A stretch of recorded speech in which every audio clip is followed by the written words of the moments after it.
Hey everyone, what's going on? This is Jerome Reed, and I just want to welcome you to Influencers Impact.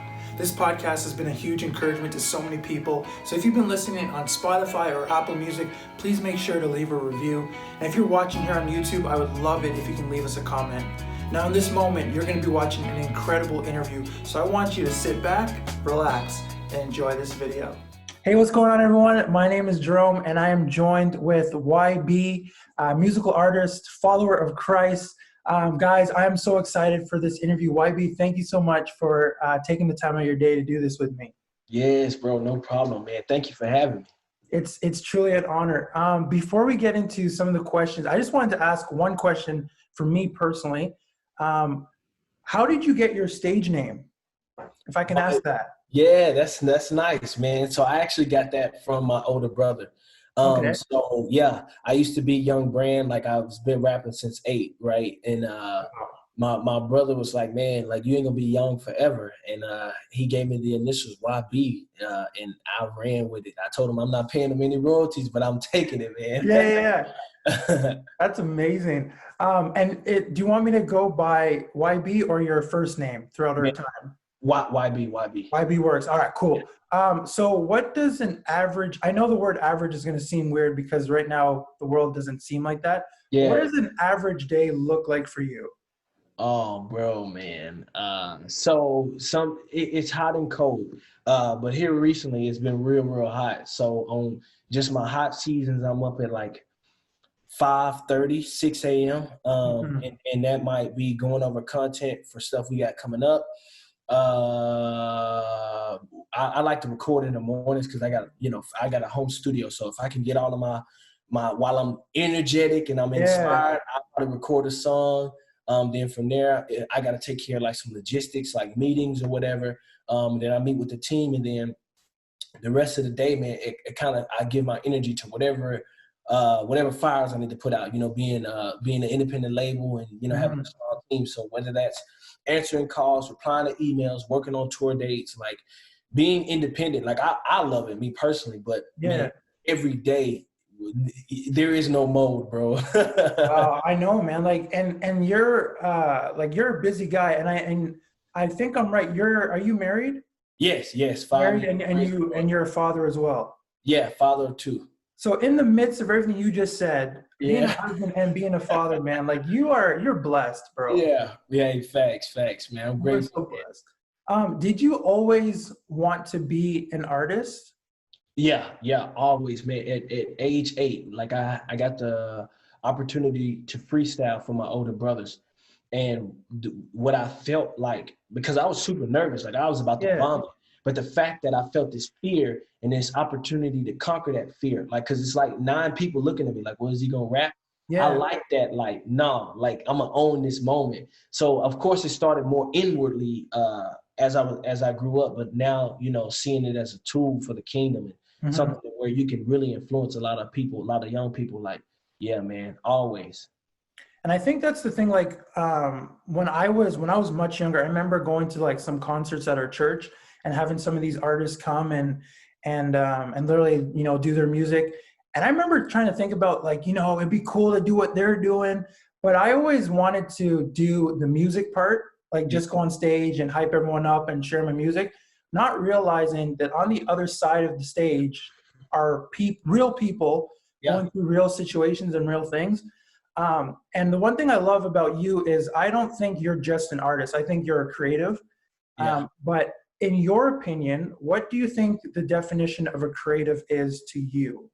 Man, I think a creative in its essence, man, is to create opportunities for other people, man. So when I post a post, it's not for me. When I get on the stage, it's not for me. If I put out a short film or a documentary, all of those, I'm praying that they are front doors for the gospel. So in my context, that's what it means to be a creative, to take something that could be construed and just pushed all the way left field and say, okay, for somebody dealing with depression or anxiety or just doubt, how could I help create a front door to where, at the end of the day, they say, man, God, I'm willing to give you a chance. Yeah. Dude, that's so huge. And I think that's the way, like, not a lot of people think like that, but I know if you're a Christian or if you follow Jesus, the goal shouldn't be what can I get out of this, but how can God get the Yeah. glory out of this situation. I did read this online, but I wanted to make sure what I read was the source. Are Right. you involved in pastoral ministry as well? Yeah, so I was a student pastor for 2 years, so 2015 to 2017. I was Yeah, a middle school pastor, man. Grateful, grateful, grateful for that yeah, experience. dude. So I'm a pastor as well, and I love middle school students. The question I had for you is, I don't know, maybe if you were doing music at that time, but how did you find being in pastoral ministry, but also being an artist? Yeah, so at that time, I mean, my career was kind of like still warming up, which is, I mean, it still is, but it was like really warming up then. Yeah. So I had a lot of time to like really be a pastor, like really be a student pastor. Mhm. But my tour dates kept picking up and our album started to chart higher and higher. And I Wow. felt God call us in like 2017 was like, hey, I want you to do this full time. And it didn't make any sense at the time. I was like, I don't know what you're seeing, but I'm not seeing that, man. Yeah. So yeah, that's how I kind of panned out. But when I was a student pastor, 80% of my time was devoted to being like a shepherd of those middle schoolers. And then when I would get home late at night, I would stay up till about 11 to 2 or 11 to 1:30, and I Yeah. would work on my EPs. And I mean, that was kind of the process. Wow, man. So would you say, like, for you during those moments, it was really a season of trusting God through the whole process? Oh, 1,000%, 1,000%. And well, trusting God, but also just being in awe of everything unraveling. Yeah. Because in retrospect, I can say, dang, God, you did this. But in the moment, it was just like, okay, I'm doing this and I think this is happening. And then I think so. It was just kind of cool to see everything kind of just find its place. Hmm. And I think that's the way it is. Like when it comes to doing those things and you know you're in the will of God, things will just start to work out, and it's like a puzzle. You'll get the full picture, Bro, regardless of you if you feel you're doing your best or not. Like God will make it work. Um, facts. and this is a question that I know a lot of people are probably wanting to ask you, and I don't know if you're allowed to share it or not. It's your process, but Yeah. for you as an artist, what does your creative process look like when it comes to writing songs? Man, so that's actually kind of changed. I want to say this year. Hmm. So I used to be super like chiseled when I would go in. Like I'm the way I write, like just super comfortable. Yeah. And I pray before all my sessions, like before I write, like that's a thing for me too. Not like to be holy, but I mean with artists, like you can easily just drift into the spotlight and sit there. Hmm. So yeah, I used to just focus on like, okay, this is what the beat's gonna tell me, and da da da da da. In which I was grateful for that, but now I've just subscribed to this idea that the greatness, the hits, the bangers, it's already in you. So Wow. now I pray and I press record, and whatever comes out, like 9 times out of 10, like that's what you hear. That happened on Next. That happened on The Greatest. That happened on Distinguished. But Yeah. also it's been kind of cool because my sound has grown, like expanded, Yeah. but you look before me switching that up, Hmm. I wouldn't say my music sound the same, but you could like, okay, this is YB. But I Hmm. mean, listen to Distinguish is like, nah, man, this doesn't sound like, something that you would put out. So, Wow. but I mean, but this whole process has been trusting God as well, because just Yeah. because you believe, the greatness is in you, you have to manifest it. That's the part where it's like, oh, okay, so Hmm. yeah, man, I've enjoyed this, like this little pivot. Yeah. And that song, "The Greatest," that you wrote, one of my favorite tracks you came out with. There's a lot that I love. But what is the message of that song, maybe to people that just don't know or haven't heard it yet? Right, man. So the greatest, we wrote it during a pivotal time, George Floyd, like our whole world was just upside down. Yeah. And I was saying, like, there's all of these mountains, there's all of these things for us to be divided about, all of these things to fight about and to lose faith about. But man, above all else, I look to the greatest, like, and Hmm. that's God. Like, I was saying, like, love sweep through the streets, dodge hits like Cassius. Like, Yeah. people were dying, literally dying in the streets. But as Black people, as much tension as faith, or as Christians as a whole, you know, though there's a war still going on, God is still our defender. Yeah. The enemy's throwing punches, but God is still our defender. So that doesn't take away any credit from God being a great defender. So for me, you know, my whole life, from my hometown, from growing up in America, my whole mentality is I have to find the light in any situation. Because if not, like, I can easily be doubtful or fearful or anxious. So, you know, that's my whole take. For if you haven't heard the song, if you heard the song, man, doesn't matter what's happening around you. Your whole world can be turned upside down. God is still the greatest. Yeah, dude, that's so good. And that encourages me and so many others. I know they're going to be watching this or listening to this, because that's the thing, like, in the midst of the chaos, and Yeah. you don't know where else to turn, really, God's the only one who could really defend you through anything you're going through, every step of that way. Yeah. What would you say, YB, has been maybe one of the hardest things that you had to deal with as an artist? Ooh, as an artist, man, to be transparent, bro, to be real, is, man, my circle. Not the people around me now, but man, I'm me. Like, I'm the dude that throws my daughters up in the air and she calls me a rocket ship, right? I don't see myself anything other than that. But the reality is, people see me in a certain light. So the double-edged sword part to that is, when people come around me, 9 times out of 10, I don't know why they're around me.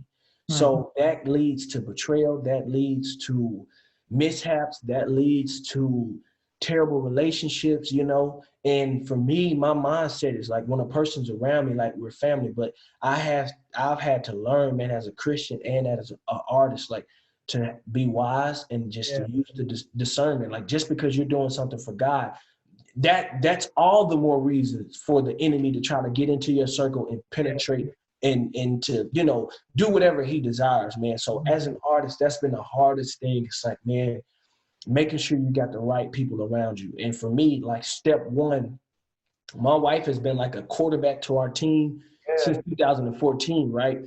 But this year, we officially made her the CEO. And, like, my wife, she's not perfect by any means, but that's a person that where she make a call, or if she does something or whatever, I can say, okay, I know this person has my back. So we have been literally praying, and God has been rebuilding our team and, like, strengthening our team. But, man, of all of the struggles as an artist, man, having the right people around you, that has been key for me. And dude, you saying that, I think is going to speak volumes to so many artists that are just starting off. Because if I can only really talk about my experience, but being a pastor and a creative, different things, I know that when I was younger, I said, you know, I'm going to be part of Reach Records. I'm going to be doing this. I'm going to be doing that. And I never really got there, obviously, but I remember I was all about the hype and, like, about those things.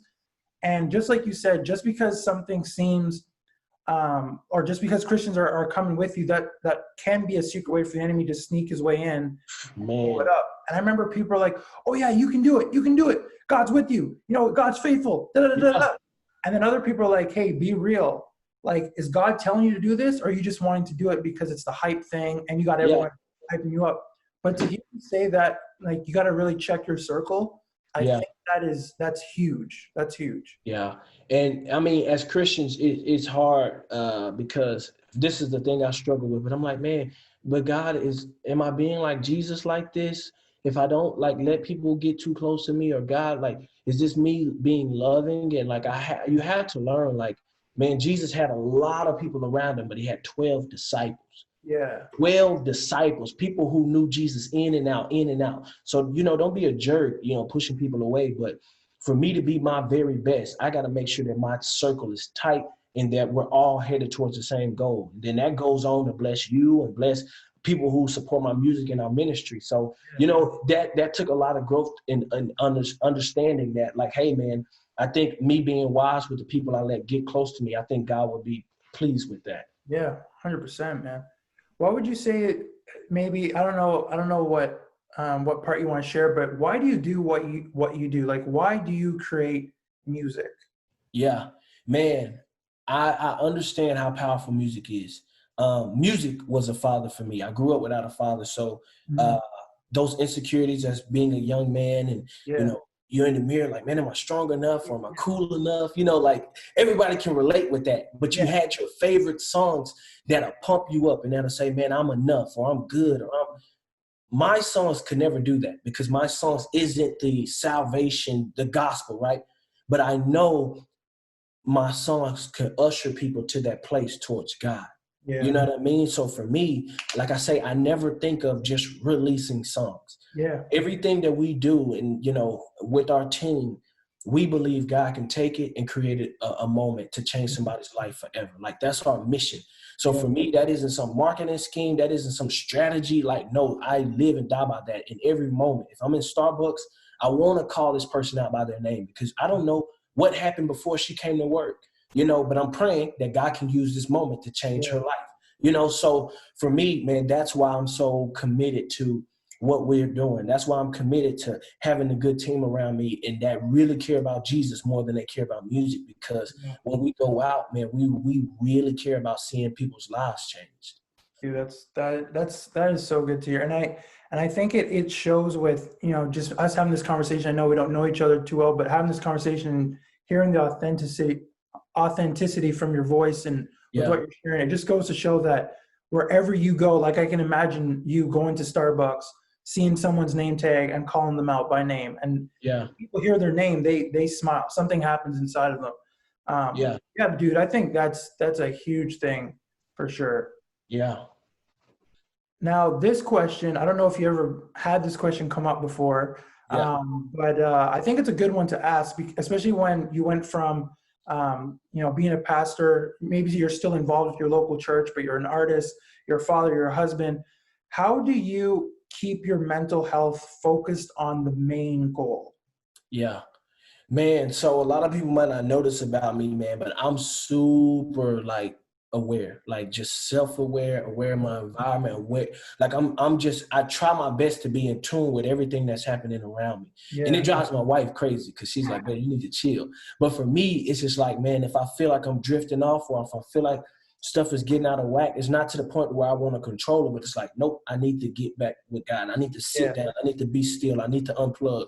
Well, you got to record these songs. Those songs can wait, but that can wait. So when I say I'm in tune and I'm aware, it's more of like, oh, batteries are dying. Oh, you getting out. Oh, you're losing patience. Oh, you know, so those are all tickers of like, nope, I need to withdraw, you know? So that, but also, man, being in the word, like for me, like, if you, I was just telling this to one of our interns, man, life is a lot like a tub of toothpaste. When you're under pressure, whatever in you, it's going to come out. Whenever pressure is applied, whatever's in you is going to come out. So for me, I'm not perfect. I have my days or I have my weeks where I'm just like, man, I don't feel like getting in the word. But as many times as possible, I'm trying to chew on the word of God, because when I get those attacks or when I'm in those circles or when I'm on the road or when I'm getting attacked, like I want the first response to be, you know, Proverbs 3, 5, 6, and 7, trust in the Lord, lean not on your own understanding, but in all your ways submit to God.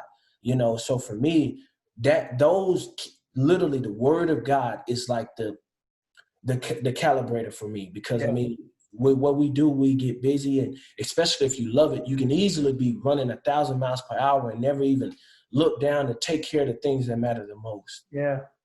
And if your soul's not in check, like everything else is going to crumble. Man. Everything else is going to crumble. Man, that was powerful. I do want to thank you for sharing that, because I know there's people who are watching this and they're going to be people from all over and listening. And I know someone's going to click with that fact that if we just chew on the word of God, even like, I know people want to memorize the whole thing, but if you focus on this one verse and you just make that your daily bread, right, eventually you'll catch on the rest. But that one verse can help save you from so many mistakes and decisions in your life. Right, bro. Definitely, man. What would you say to someone to encourage them that is probably just getting ready to start off to launch as an artist, and they don't know where to go, but they want to make it, whatever it looks like? What would you say to that person?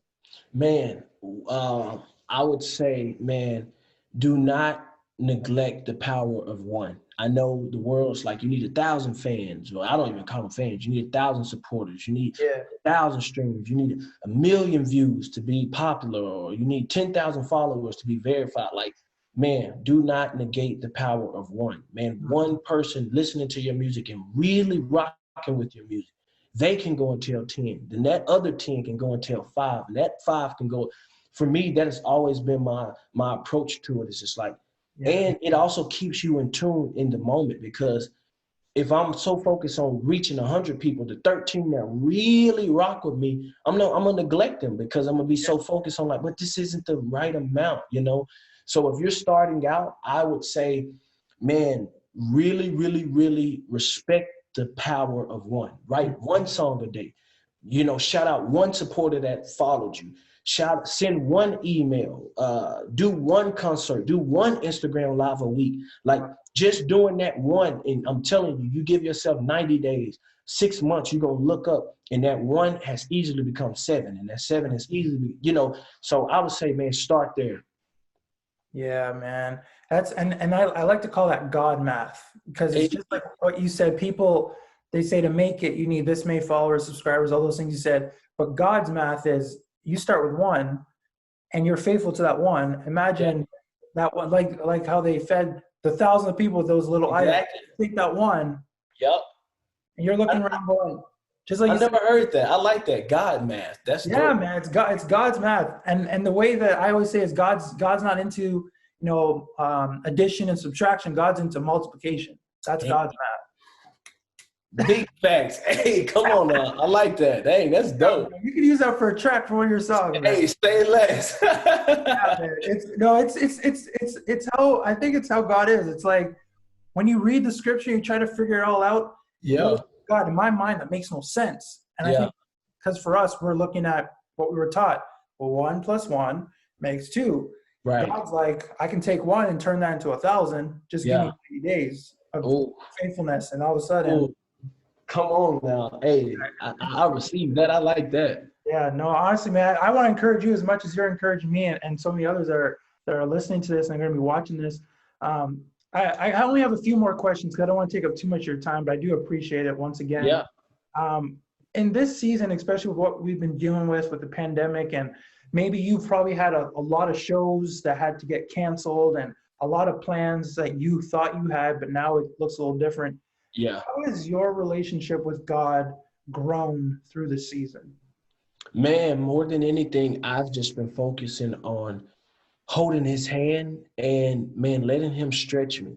If I was to be honest, man, this year, more than ever, outside of stuff getting canceled, but more than ever, just with George Floyd and the division that's been taking place in America and just the tension in the church, God has really opened the walls of my faith and seeing things differently, not in a negative way, but it's just like, if somebody's always taught you that this is beautiful, if a painter walks in there and he says, well, actually look at it from a 45, then it says, well, that's beautiful. It's like, well, neither one are wrong, but I've never looked at it from this angle. And I think that's kind of where I'm at now. It's like, man, God, I thought this was wrong to look at stuff this way, so now, man, and it's kind of funny because it's been more freeing, actually, to just say, you know what, God, man, you're saying to do it this way. I've never done it this way, but I'm trusting you.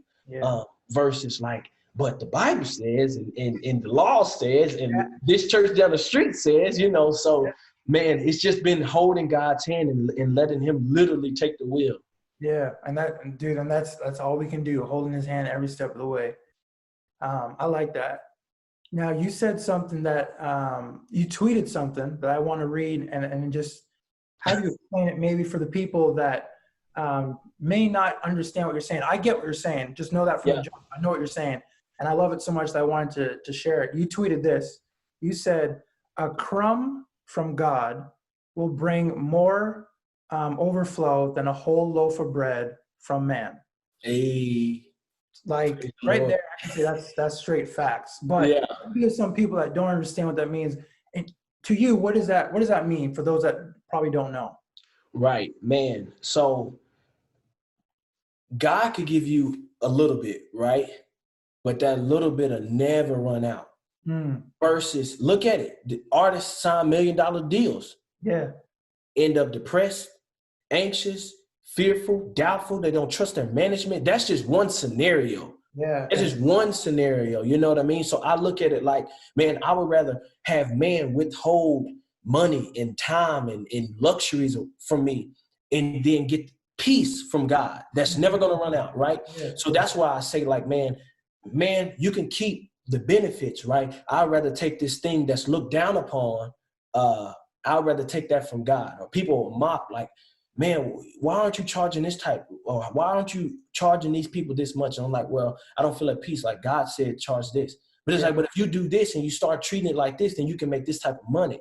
You know, so that's another scenario. But man, I would rather take whatever God has for me. And I would be happy to that than to trade in something that the world would celebrate. But in the end, I'm really in a negative. You know what I mean? Yeah. Whew, man, that will preach, because that was so good. I might have to copy that into my sermon. Use it in the sermon. What were you saying, sir? I said you can put it in the sermon. Oh yeah, definitely. I'm like, YB said this, and I'm gonna. Yeah. No, that's good, man. Just a couple more questions, and then we'll close. One question is this: is there anything that you've learned now that you would say to your younger self at the beginning to change or shift? Right, man. Get a grip on financial literacy. Understand how money works. Man, here's one of those aspects of Christianity that I really was like, oh, I thought this was bad. One of the guys, like just guy that I follow, he says, man, money isn't everything. There are so many more important things other than money. So he says, take care of your money so that you can go enjoy those other things. And for me, like, I've always been a really good saver, but I never really understood financial literacy. And I used to think, like, well, man, as a Christian, it's okay to like just be at the bottom of the barrel financially and do, you know, but I look at it, I say, well, man, like if I take care of the little pennies that God gave me, eventually those will be dollars. And then those dollars can go to the church, and then those dollars can go here. Those dollars can go there, you know. But that was something that I kind of like matured into, because I was, you know, my mindset, even just as a kid, like, was just never like, you know, speaking for my race, like, we just don't like honor financial literacy. That's just not something that we celebrate in our culture, man. But if I was to give any wisdom to the younger me, it's just like, yo, save, that's great, but man, start to really understand economics. Yeah. And I think that right there is going to help a lot of people listen to this, because I don't remember who, I think Andy Benio might have said this in one of his songs, or someone said this, something along the lines of, you want to be a real artist, but you don't want to pay for like what it takes to be a real artist. So you got to put the money in, you got to put the time in.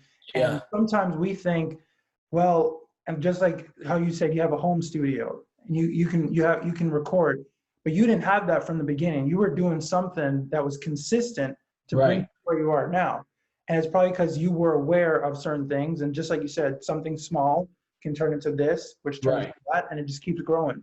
And I think a lot of young artists who just want to make it, again, I don't even know what make it means, man. But they just want to make it somewhere. And it's like, celebrate the fact that you got 3 people listening to your music, and honor those 3, like you were saying earlier. And then those 3 can share to whoever they want to share. And at the end of the day, I always tell people, it doesn't matter about what others think of you. What really matters is what God thinks at the end of the day. And if you're doing things for God, He will take care of all the other stuff. And something that you've made, I don't know if you've heard this or not, but I say this a lot, that I rather personally look like a fool here on earth than look like a fool when I get to heaven. And God's like, so Jerome, you remember all that stuff I gave you and you just decided to throw it away? And I share that because I tell people, if you learn to deal with what God's giving you now, all the other stuff that He's going to give you, you're not even going to realize it, because if you just keep being consistent and you keep focusing on the right thing, God will make it work.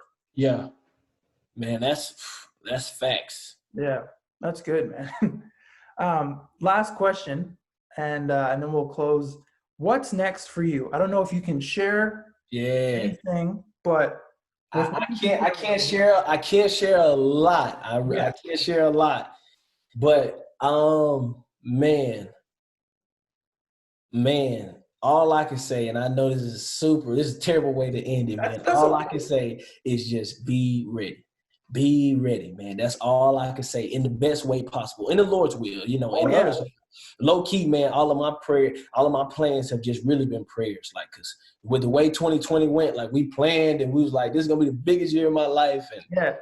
here we are, but in the Lord's will, all I can do is, for the people that rock with me and, people watching this and you Yeah. want to rock with us, man, it's just, man, get ready. That's all I can say. Well, I'm excited for that, and I know the people listening and watching this later on will be. YB, again, I want to thank you so much for your time. Honestly, it means Yes. so much, and I just want you to know you got a dude here out in Canada praying for you. I'm Oh, hoping. wow, you're in Canada? Yeah, I'm out here in Canada. Oh, wow.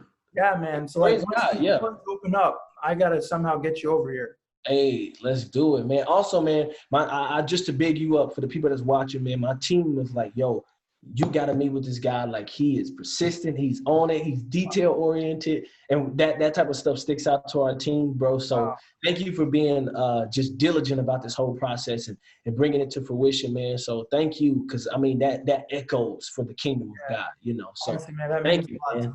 I appreciate that, bro. Well, YB, definitely take care, man. Enjoy the rest of your day, and I'm sure we'll connect some point in the future. Hey, thank you, bro. All right, man. Take care. God bless. All right. Bye.